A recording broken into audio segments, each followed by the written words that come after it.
কি হচ্ছে আজকে? আজকে এই যে পাটিসাপটা করছি। পিঠে পিঠে খাওয়াবা না? এই তো পাটিসাপটা করছি। এই যে একটা দিয়েছি আর এইখানে কটা করছি। এই যে ক্ষীর আছে, ক্ষীর দিয়ে করছি। আর এই যে সন্দেশ নিয়ে এসছে, দুরকম করবো। এই যে সন্দেশ দিয়ে করবো আজকে।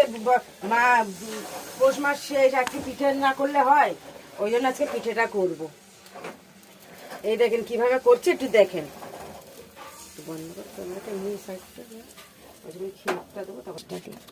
আবার একটু দেখা হবে। এই যে সন্দেশ দেবো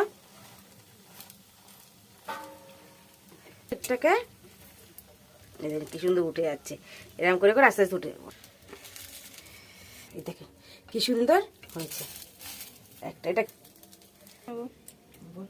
এইভাবে সবকটা এক এক করে সবকটা করে নেবো। ক্ষীর দিয়ে আর একটা করবো। আর এই যে এইগুলো গুলে রেখেছি, দুধ দিয়ে একটু সুজি দিয়েছি, ময়দা দিয়েছি, চালের গুঁড়ো দিয়েছি, দিয়ে দুধটাকে গুলে নিয়েছি, একটু গুড় দিয়েছি, ওই জন্য কালারটা এরকম এসছে।